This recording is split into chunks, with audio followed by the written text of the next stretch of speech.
Good day, students. This is Professor Alexander Buchholz, and today's lecture on Chapter 9 talks about assessing the risk of material misstatement. So again, we're into our planning phase of the audit.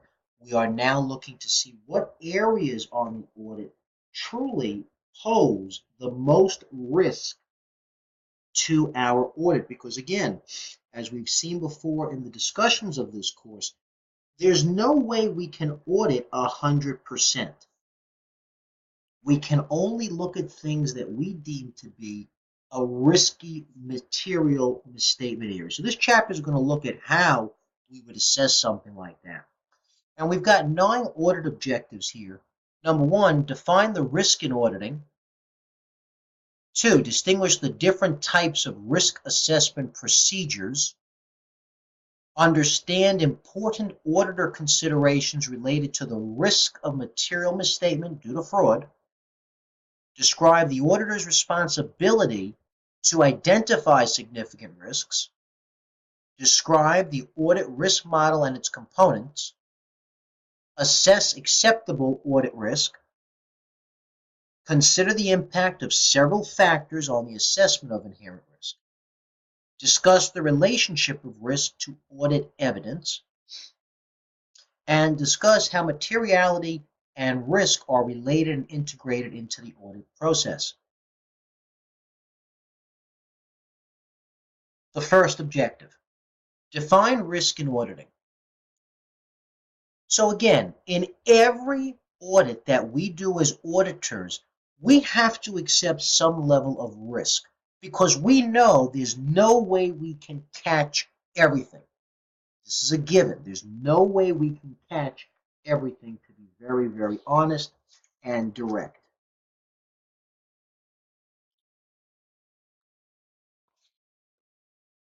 So there's a risk of material misstatement at the overall financial statement level. So again, a risk of material misstatement at the overall financial statement level.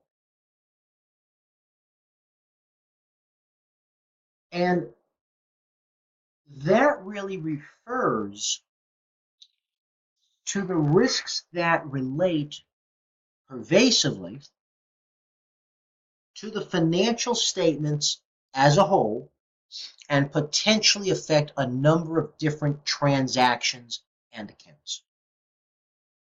The risk of material misstatement is also applied at the actual assertion level.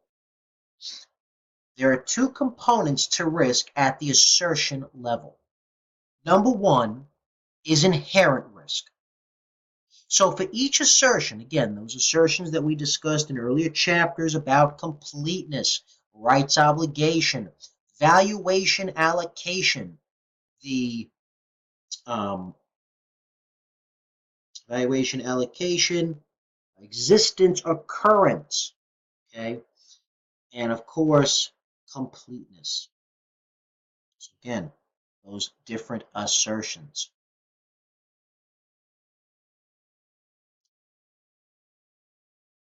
So we have an inherent risk, which means how susceptible of an assertion to material misstatements. An inherent risk can be defined as several different factors. The knowledge of your client, the nature of the account itself, whether or not material journal entries have been posted to that account in the past, the account nature itself in terms of auditing it and in terms of the accounting literature surrounding it. The control risk, the risk that internal controls will not prevent or detect a material misstatement, meaning your client has internal controls that are hopefully going to prevent or detect material misstatement. We're going to assess that during the audit process. The second objective, distinguish the different types of risk assessment procedures. Risk assessment procedures include the following. Number 1, inquiries of management and others within the entity, analytical procedures, observation and inspection, discussion among the engagement team members, other risk assessment procedures. The role of risk assessment procedures is detailed in Figure 9.1. So again, by doing these risk assessment procedures, it gives us an input for understanding the entity and its environment, most especially internal controls. It helps the auditor identify and assess the risk of material misstatement. It's also used to develop the audit strategy and audit plan in response to assess risks. The third objective: understand important auditor considerations related to the risk of material misstatement due to fraud. So, part of risk assessment must also encompass fraud risk, and we make a determination of fraud risk at two levels: the financial statement level and the assertion level. Now, because several high-profile cases of financial statement fraud involve misstatements in revenue recognition, the auditing standards have basically told the auditing profession that in every single audit,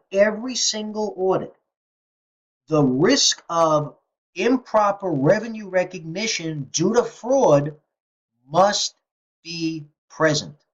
You must always assume that on every audit. So whether it is a not-for-profit, commercial, SEC type of company, construction, you must assume that revenue recognition is automatically a fraud risk. Can we have a client where that is not the case? Absolutely. But we must document our assessment of why we believe that to be the case. The fourth objective: describe the responsibility of the auditor to identify significant risks. The auditor must determine whether any of the risks identified are also a significant risk. So keep in mind, ladies and gentlemen, we can have two kinds of risks: fraudulent risks or significant risks. Significant risks usually mean there could be a material misstatement in the financial statements. And when we've got a significant audit risk, we need to make sure that we are giving it whatever attention it so needs.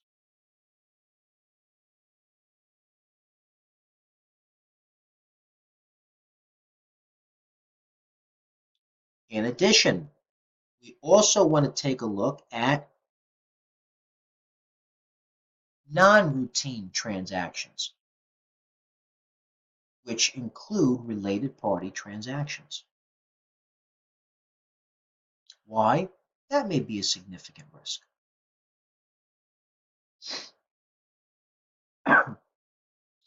Account balances or transactions that require estimates for which significant measurement uncertainty exists may also require more attention. So again, what requires an estimate? Perhaps allowance for doubtful accounts, depreciation expense, the defined benefit pension plan. All of these things may require more attention and therefore be what is called a significant risk requiring more attention.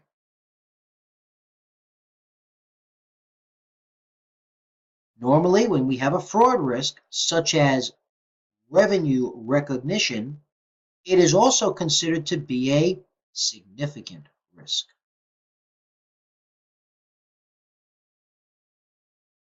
The fifth objective: describe the audit risk model and its components. So again, the audit risk model here is very important and really guides every single audit that we do.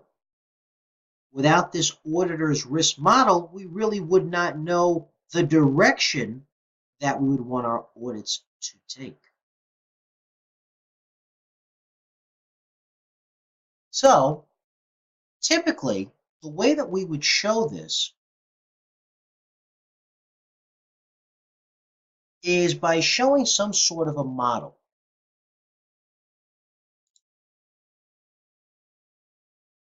And the model that we want to show here is really as follows. I'm kind of mixing this up a little bit. Audit risk equals inherent risk times control risk times detection risk.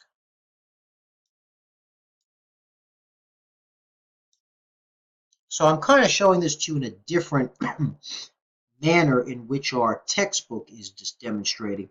Audit risk in a nutshell is the amount of risk that we, the auditors, are willing to take on each and every single engagement, for each and every single assertion for the account we are testing. And it is comprised of three elements, which we just spoke about. The inherent risk, which we saw before, is really about the nature of the account itself.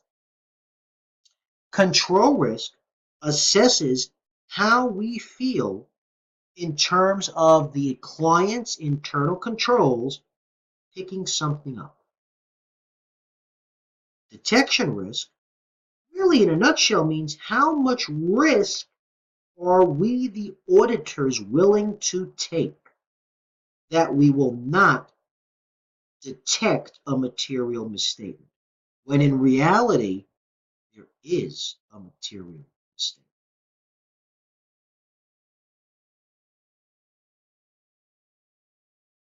And typically what you're going to notice is that between control risk and detection risk, there exists an inverse relationship. Inverse relationship.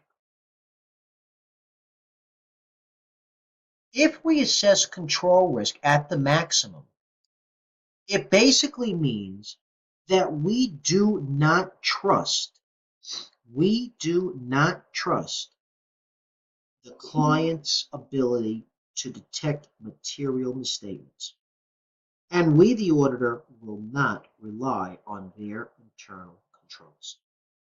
So, if the control risks are assessed at high, it means that the detection risk is going to be assessed lower, which means we're going to do more work, and typically that work will involve substantive or dollar testing, looking at bills, looking at invoices, not relying on internal controls. Not relying on internal controls. But if the controls are working as they should, and we assess it below the max, that would mean we can take more of a detection risk and rely more on controls.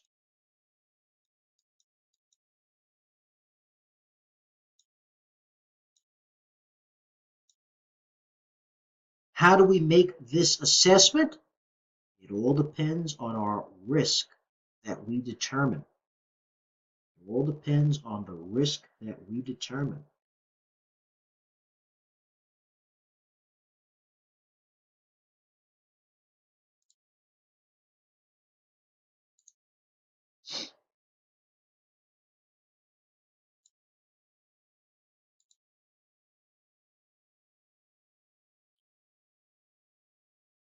So again, the audit risk model and how it really relates to understanding the client's business and industry. Again, understanding the client's business and industry really relates to these several items: the industry and the environment that it operates, the business operations and processes, management and governance, objectives and strategies, and measurement and performance. By doing this, we can assess the client's business risk and then assess the risk of material misstatements, which really is comprised of inherent risk and control risk.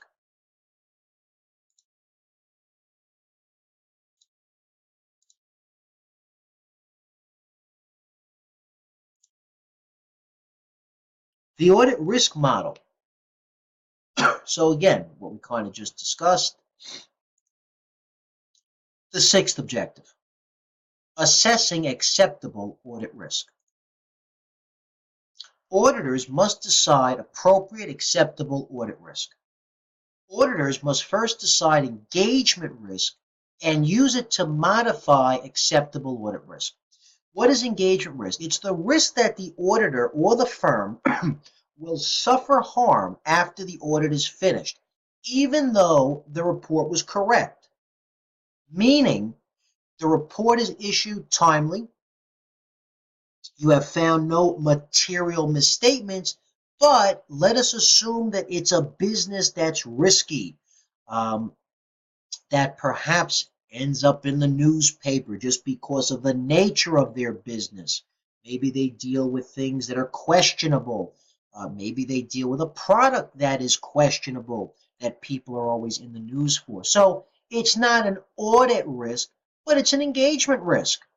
And it's something that does impact the audit because, again, is this related to something that we want to be involved with as an audit firm? Engagement risk, very closely related to the business risk, client business risk, meaning the client has a potential to go out of business. And as a result, ladies and gentlemen, oftentimes auditors are sued as a result of this. What are the factors affecting acceptable audit risk? And again, it depends on who's using these statements. Is it the client size, the distribution of ownership, the nature and amount of liabilities?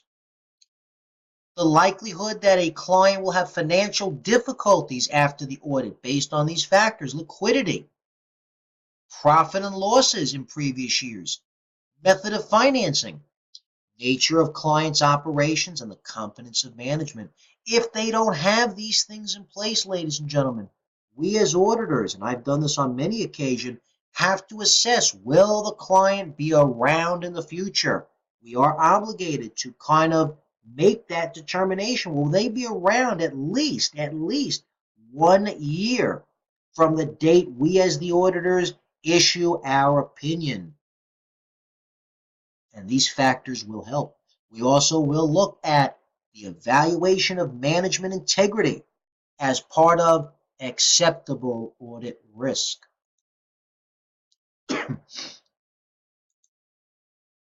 The seventh objective, consider the impact of several factors on the assessment of inherent risk. Assessing inherent risk is an attempt by the auditor to predict where misstatements are most and least likely in the financial statement segments. This affects the amount of audit evidence that the auditor needs to accumulate. The auditor must assess the factors that make up the risk and then modify them. So again, as we're doing the planning for the audit, we will assess our inherent risk and how we need to classify it. Is it going to be low, moderate, or even high? When we're looking at inherent risk, as we said before, what's the nature of your client's business? What are the results of any previous audits that were done? Initial versus repeat engagement. Are there any related parties? What about complex or non-routine transactions? What about judgment required to correctly record account balances and transactions? What about the makeup of your population? And factors related to fraudulent financial reporting, if any. What about factors related to misappropriation of assets? Describe the relationship of risk to audit evidence.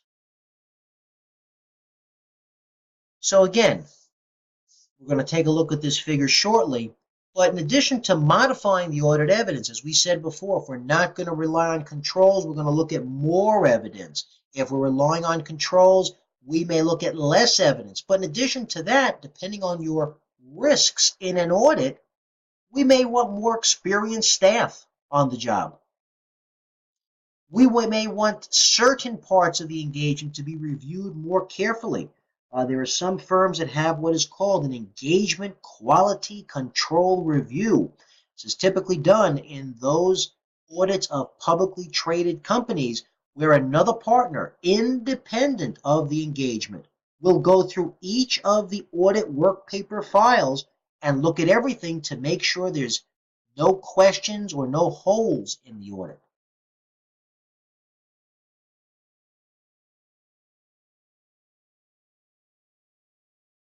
Audit risks for segments. The risk of material misstatement, control risk, and inherent risk are assessed for each audit objective for each segment, meaning we're going to assess the risk of material misstatement for cash, which may be different than accounts receivable, different than PP&E, different than liabilities. We're also going to relate performance materiality and risks to balance-related audit objectives.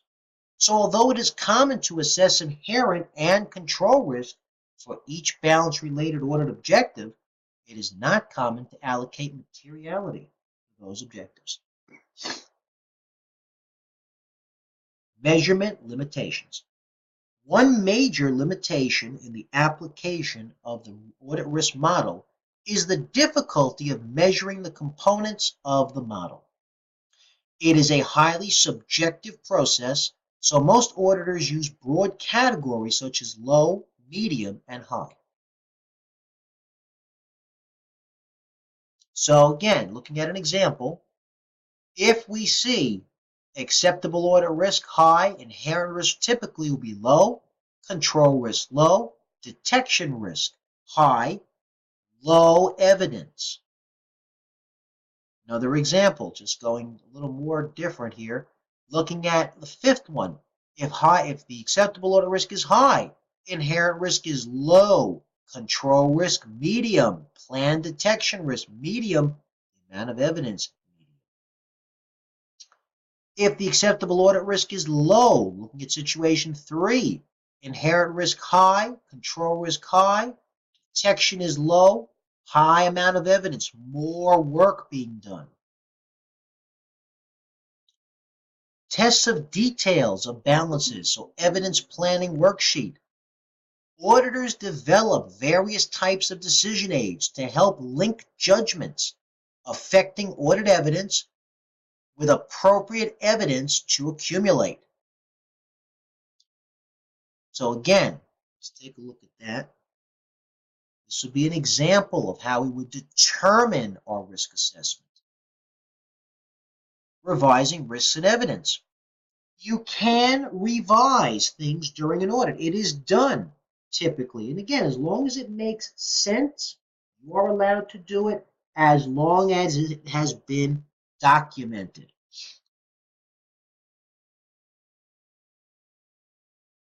The ninth objective. Discuss how materiality and risk are related and integrated into the audit process. The concepts of materiality and risk in auditing are closely related and inseparable. Risk is a measure of uncertainty. Materiality is also a measure of magnitude. The relationships among performance materiality and these four risks are demonstrated in Figure 9.5. As we said before, with control risk and detection risk, there's an inverse relationship.